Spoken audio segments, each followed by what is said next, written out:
Not sure how well this is going to show up, but I'll give it a shot. Hand grips. Getting them off. If you have access to compressed air gun, this has a rubber tip on it, but the idea is the little hole that's in the center of the grip, and there's one on the other side. Try to put your finger over the opposite handlebar and cup the hole. Try to kind of actually hold that grip on, and then shoot air into the other one. See what happens on this one.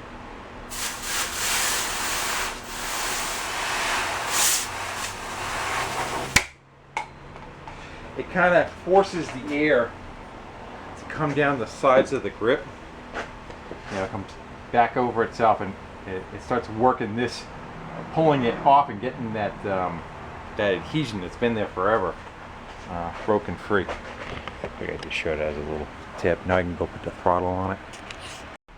So I brought the bike over to the bench and just kind of give me some better working area. So I'm using actually both stands together. It's hanging in that one, but I could support all the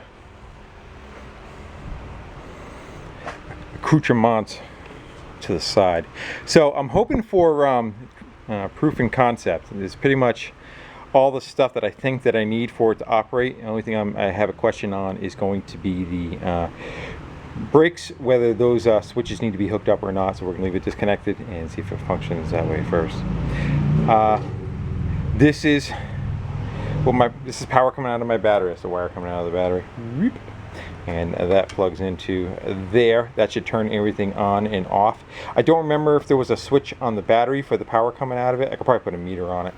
Anyway, so I'm going to go plug that in, and it's going to have power, and then we're going to go hit the throttle and see if that front wheel responds and spins like it should. Again, everything's just hand tight and sticking on there and all. Again, I'm just trying to finesse everything into its locations. So sometimes things need to change. So instead of spending a lot of time getting all the hardware and everything the correct width just for you to take it apart and change something on it. So let's prop you on the bench. You guys want to hold for the ride, or you want to be shut off? And I promise only another second or two. Maybe not. Right, what can you guys see? You see anything? You can see the wheel. There you go. Come on, it's worth the wait. I sure hope it doesn't go poof.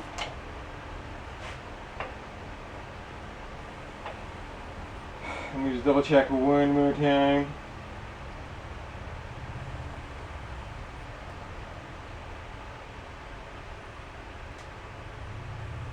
The wires get sucked into the wheel and it's wrapped around it.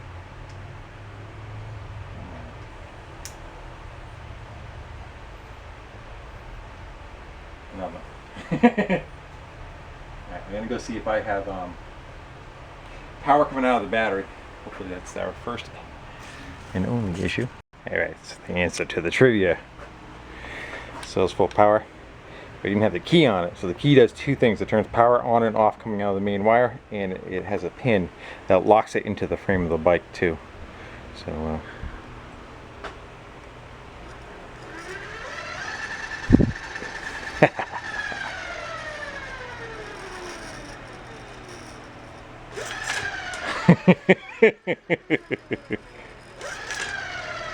all right.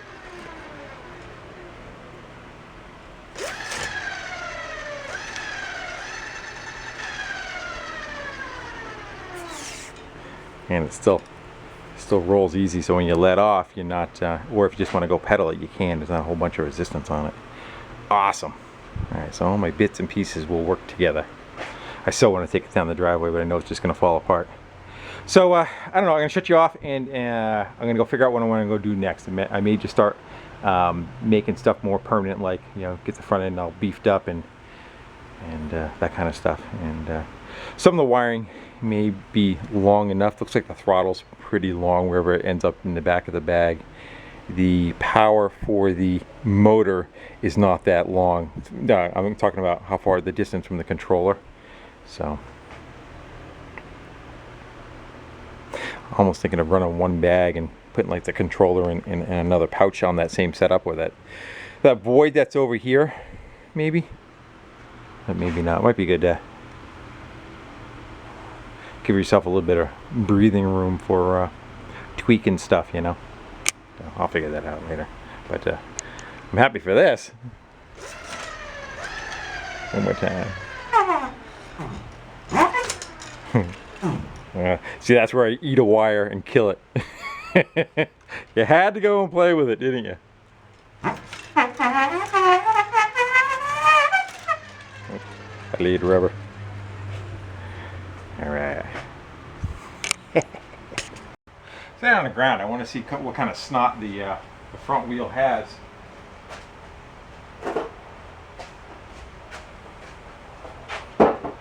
Can't ride it, but we can get close to it, right? So I'll figure it.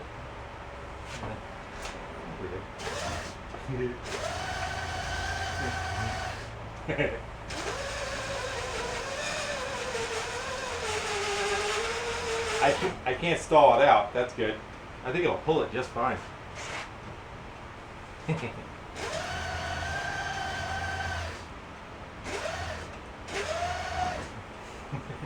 burning rubber. This is gonna be fun.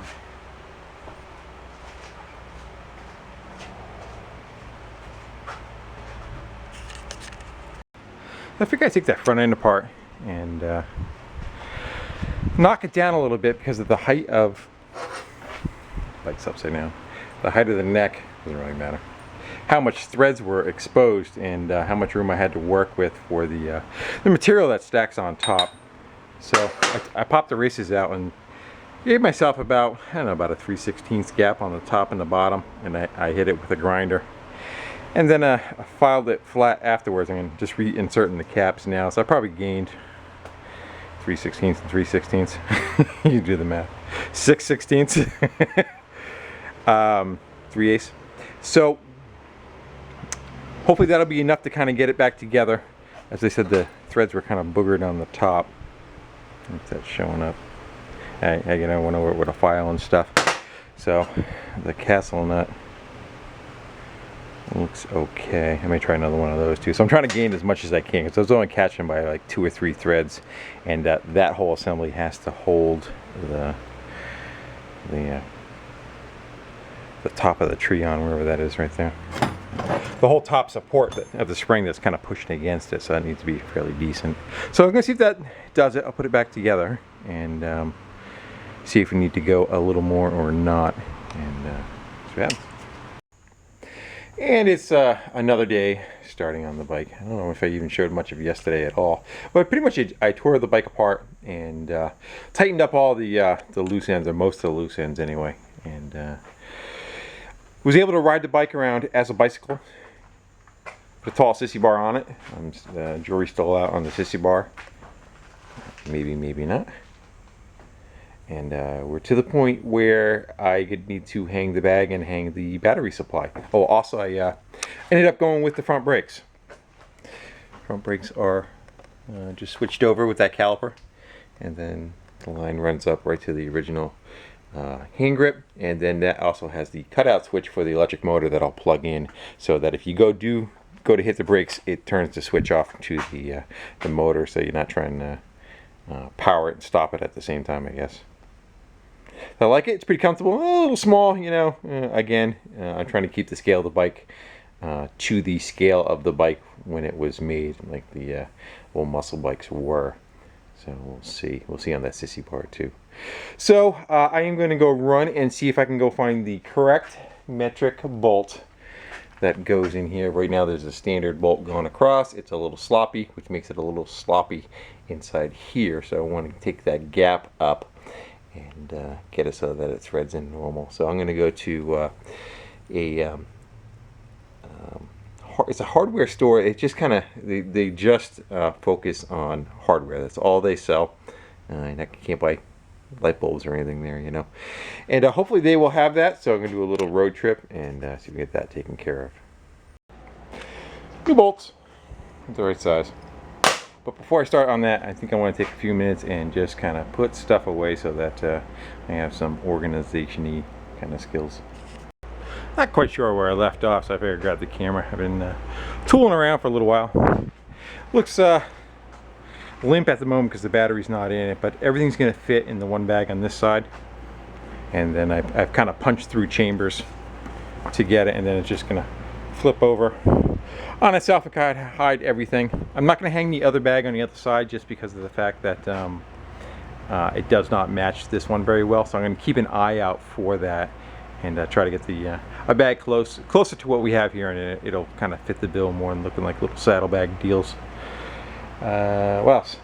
Someone was asking about the charger. You watch the battery, a lot of warnings, everybody, with the battery. I have the correct charger for this. It's not a I'm not hooking up to my 12-volt charger and trying to charge it up, so that setup should be all set to go. Right now we're just taking a bunch of time and running. I already ran the wires that were long enough to the bag, and now I'm extending all the wires coming out of the motor. These are these are the 3 power wires. I'm not quite sure what these are. Some sort of feedback loop, or tells it to turn on or off maybe the speed inside the motor instead of at the controller. I'm not sure how it works, but anyway, that needs to get lengthened. There's the other end of it that needs to get put on after I run them, and then solder all them to the bag. So I got 3 heavy wires already on there, and I was glad that again, I'm a hoarder, and at a yard sale I came across these little fine wire jobbers, all different colors, so I'll be able to utilize that in these guys and keeping the color code the same. They're already tinned, so I'm gonna get that knocked out and get that wired, and I think once that's done and the battery's put in, it's pretty much turn the lever and go. So I'm getting close. Can you see? Sorry, I'm using like an acid flux, and I already dabbled both sides, so I'm gonna get the iron a little wet. Just let it draw itself in. And the biggest thing when soldering is when it's cooling, don't move it, or else you get a cold solder joint. It'll do like the opposite of glass over. It'll go from a really shiny glass color to a little bit opaque. If it goes like a dark gray, you just screwed it up. So this guy is good. Let me get it out of there. And then, I'm not sure if he's still in the deal here.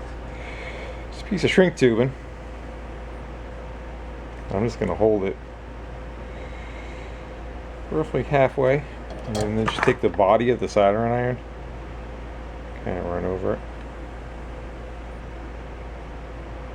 I apologize, this isn't coming out in the video because I can't see what the camera's seeing. I'm kind of guesstimating. And then one side, once you get one side till it kind of closes around, you can let go of it. Now it won't slide up and down. You also use like a little torch.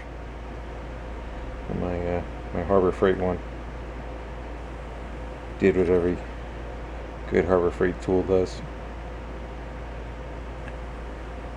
Alright, that's that. Now on to the next one. Each one of those wires are about 4 or 5 feet long, and I got to go put the plug. I got to put these 3 ends and the plug on the other end. Just do the same thing all over again. I got everything kind of run. I did not put this in a harness yet, and I did not run shrink tubing down on the front section of wires because I haven't powered it up and seen if it works yet. But it looks like a pretty clean package. There's a slice there for the key, and the key folds down, so you can put it in, and then it folds. So that should tuck it out of the way. And with the thing down, pretty much just kind of looks like a saddlebag. Okay, I'd like to find one more, but good enough for now. So I say we try getting a key in there and turn it on and see if that front wheel spins. Or not. Let's see what happens. The hole's a little off. Do you hate when your hole's a little off?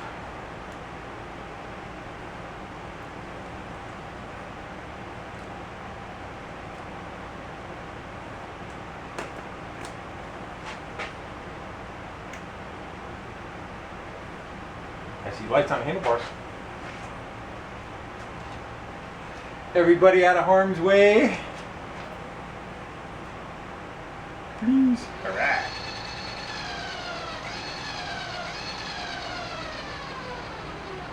Let's see if the brake works. I'll let go of the brake, it should take off again. Yeah. Cool. We have a full and clean package. Road test. First test.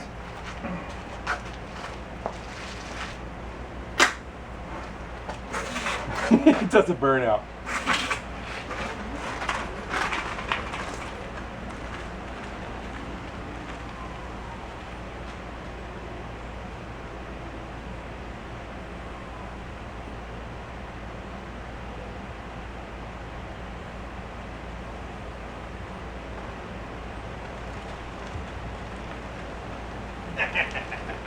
It does burn out too. You gotta watch out when you take it off. Lean your weight forward. I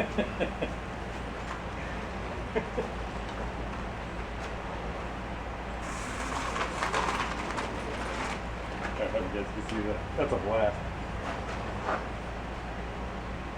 Well, I think I'm gonna go take it down the road. See what kind of speed I get out of. Thanks for watching.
Tree's down in the road.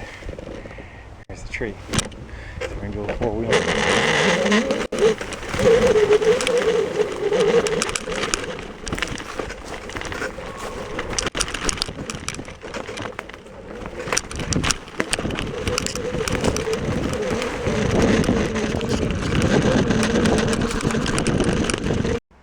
So that's it. I'm back home. I ran it till the battery died. I said I want to think I probably ran it for about 2 hours, and pretty much constantly riding it all the time, but not being on the throttle, full throttle all the time.